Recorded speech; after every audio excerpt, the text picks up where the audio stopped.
নমস্কার বন্ধুরা, সমাধান সূত্র উইথ অভিজিতে আপনাদেরকে ওয়েলকাম।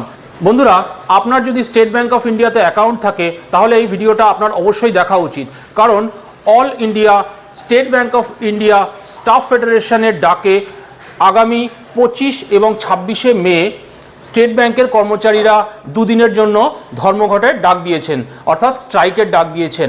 তাদের 16টি ডিমান্ড আছে।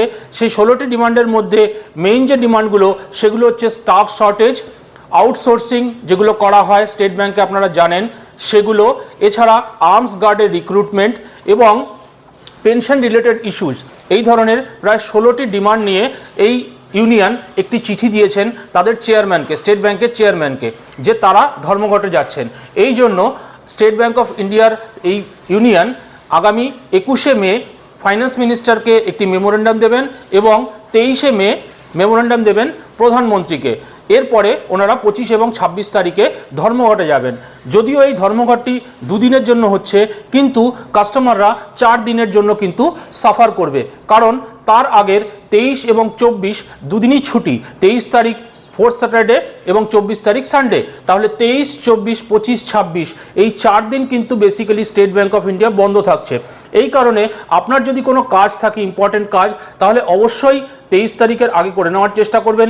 এটিএমে ক্যাশ শর্টেজ হতে পারে, সুতরাং ক্যাশ তুলে নেবেন। যদিও স্টেট ব্যাংক অফ ইন্ডিয়ার যে ইয়োনো অ্যাপ আছে এবং ইন্টারনেট ব্যাংকিং আছে আপনার, এগুলো তো থাকছেই, কিন্তু সেখানে অতটা এফেক্ট না পড়লেও ক্যাশ রিলেটেড ইস্যুস, আপনি যদি এনইএফটি আরটিজিএস করেন সেই ইস্যুস, এই জিনিসগুলো কিন্তু থেকে যাচ্ছে।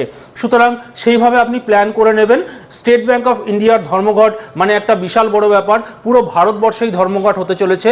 সুতরাং আপনি আপনার প্ল্যান করে আপনার নিজস্ব কাজটি 23 তারিখের আগে করে নেওয়ার চেষ্টা করবেন। 23, 24, 25, 26 কিন্তু স্টেট ব্যাংক অফ ইন্ডিয়া বন্ধ থাকছে। বন্ধুরা, এই ধরনের কাজের ভিডিও আমি আনতেই থাকি, তাই যদি এই ধরনের কাজের ভিডিও আপনি পেতে চান তাহলে আমার চ্যানেলটিকে সাবস্ক্রাইব করে রাখুন। এই ভিডিওটি ভালো লাগলে লাইক দেবেন, কোনো প্রশ্ন থাকলে কমেন্ট সেকশনে জানাবেন। দেখা হবে পরের আরেকটি কাজের ভিডিওতে। সবাই ভালো থাকবেন, সুস্থ থাকবেন। জয় হিন্দ, জয় ভারত।